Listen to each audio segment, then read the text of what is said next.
Hello everyone. This is mainly for the people who watch my friend Peter Draws and his magnificent channel on YouTube. Peter recently spoke of the 5 pens he likes the most, and he had all sorts of reasons for liking certain pens over other pens, and they were all good reasons, but I was very delighted to hear that he really loves the Waterman 55 that he has. I wish I could say I sold that one to him, but I didn't. I did give him a pen that maybe got him started on understanding the value of older fountain pens for drawing, as he emphasizes the wing part of it, drawing. I sort of swallow my W, as most of us do. But what am I doing here? Let me continue here. Oh, yes. And he bought a Waterman 55. Now, I'm going to see if I have a 55 here. The 55 is not really, it's not really the name of the pen, it's the number that designates what kind of pen it is. It's not as sexy as calling a Ford Mustang the Mustang. It's sort of more like calling a car with the little extra numbers at the end a Mazda 240 or whatever. I don't know what cars are like. But anyway, let me just explain to you what the number 55 means. It has nothing to do really with the nib, which is the thing that confounds a lot of people, because when you go to a art supply store and buy a pencil, a 2B means a certain kind of softness of the lead. 6B is softer than 5B, which is softer than 4B, etc. 6H is harder than 4H, and that's harder than 2H. So the H is hard, the B is soft. The numbers, the bigger the number, the more hard or soft it is. With Waterman fountain pens of the era that his 55 was from, what they had was they had numbers on the back of the pen that will say what size nib it has, which is essentially the size of the gold chunk, not the size of the line that it makes, but the actual size of the point. See, this is where we get confusing, because the word point, this piece of gold here inside of this thing here, this is called a pen. The gold part is called a pen. This is called a pen holder or a fountain pen. The whole thing now we call a pen, but at one point in time this gold part was called a pen. And now I think some people, now we call it a nib. This is a nib. And the point, the actual tip of the thing that makes the line, is kind of the pen point, I suppose. So the size of the pen, the size of the nib, we'll just call it a nib from now on, is on the back. This is a 58. Now they made really only one size bigger than this, which is a number 10. They did make a number 9 for about a week and a half, and I used to own one, which is now owned by my friend Otto in California, who deserves it more than I do. A Waterman number 9. Very, very rare. Another rare pen is the Waterman number 7. That's an 8. I have a 7 here somewhere. Somewhere I have a 7. Maybe I don't. Maybe I sold it. Is this a 7? Anyway, number 9s and number 7s are not very common. The number 3 is not very common. The most common one you'll see is a number 2, a Waterman number 2 nib. Here's a number 2 right here. And a number 2 is in this pen, and a number 2 is in this pen, and this pen. I don't even have to uncap them. I know that they're number 2s in here. Now, a number 4 is bigger. 3 is bigger than 2, but they're rare. 4 is bigger than 2, and 5 is bigger than 4. So this is what did I say this was? This is a number 5, I think.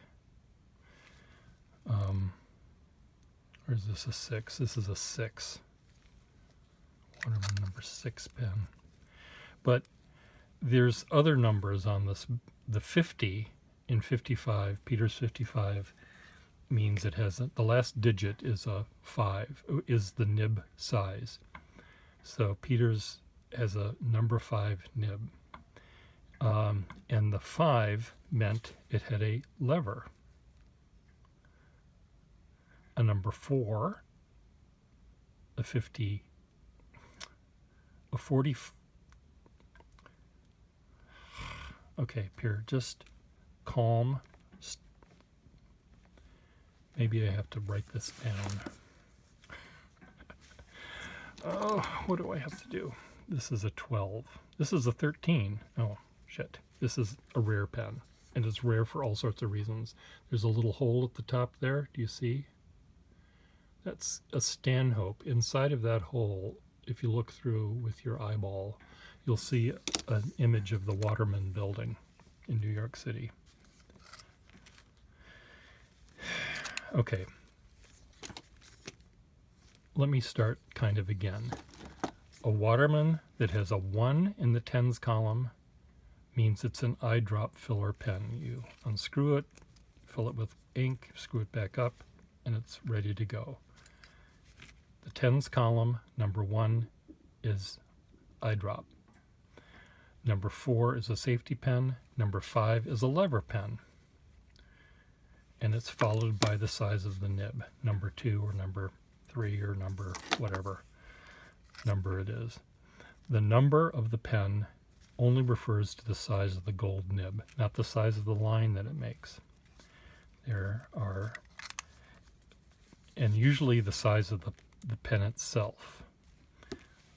The larger the number generally means the larger the pen. There are some exceptions to that. When it has sterling overlay on the outside of it, it's in the hundreds column, it'll say 4. So this is a 452. Sterling overlay, lever filling, number 2 nib. Oh shit. 455.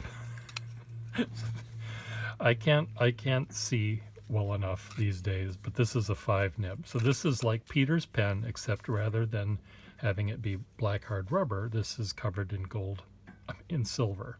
If this was solid gold, it would say 552 instead of 455.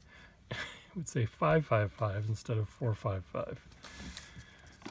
This is a 552. Is that right? It doesn't say. Anyway, it's a solid gold,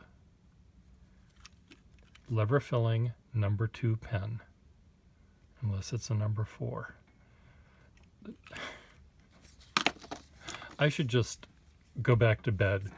But anyway, the point that I'm trying to make with all of you is, if you're trying to buy a pen at a pen show, a vintage fountain pen, a pen that is larger in size is going to cost more money because it's more desirable by collectibles. It's a bigger piece of gold for the nib, and you don't need to buy this pen for $1,000 because the same kind of nib that went into this pen.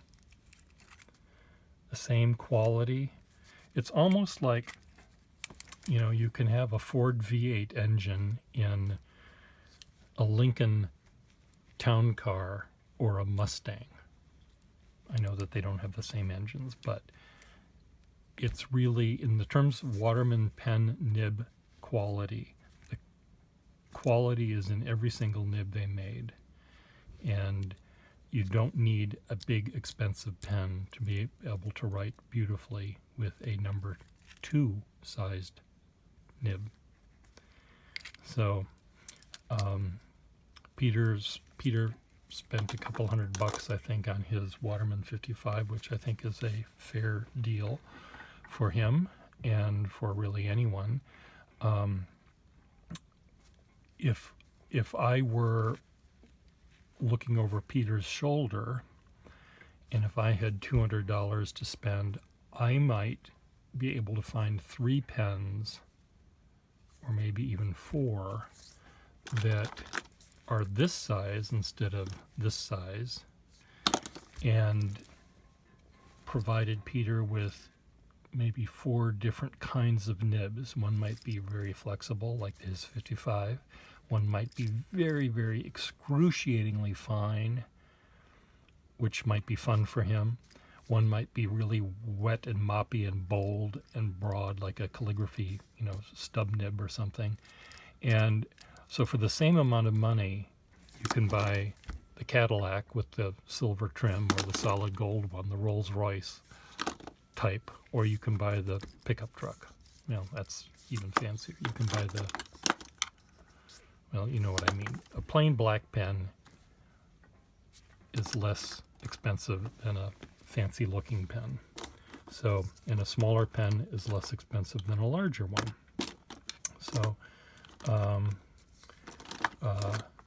the large pen, there's one pen collector that used to come to the pen shows, or the pen shows, and he, big man, huge hands, humongously huge hands, and he wanted a pen that was essentially this big. You know, it's like twice as fat as any normal regular pen. And he wanted something even larger than the senior sized fountain pens from the 20s and 30s, which were the largest ones. So we show him the big ones, and we say, okay, that's $1,000. Oh, I only want to write with them. It doesn't make any difference what you want to do with them. When I go to the grocery store to buy milk, it costs the same whether I put it on my Rice Krispies in the morning or whether I use it in some sort of very fancy souffle recipe. It's the same milk, and it's the same price, regardless of what I do with it. You know, there are pens that people collect that are collected for collector's sake, or that are very rare or very delicate, and you might not want to use those every day to write. But if you're careful with your pen, you're not going to hurt them by using them. But anyway, the point is the point. The point is the nib. A number 2 sized pen will have as good a nib as a number 8 sized pen. There's no difference in the quality or the line that it could make. This nib here, big honkin' nib on this pen, will write as well as this one. And I'd prove it to you if I wanted to, but just take my word for it. Okay? So Peter, I'm so happy. I really am very, very happy that you love that Waterman, because it deserves to be in your hands, and it deserves love. And I'm frankly surprised that now that you have that pen, why you want any other pen. That pen could be, in fact, the only pen If you had a pen to take on to a desert island, that's the one to take. Because it's lasted 100 years. Will a pen that was made yesterday last 100 years? Or 100 days before something falls apart about it? I don't know. I really wonder about some modern pens, because I've seen many modern pens and they just look as if things could go wrong with them. And the 100-year-old pen that you have, it's perfectly fine. Bye.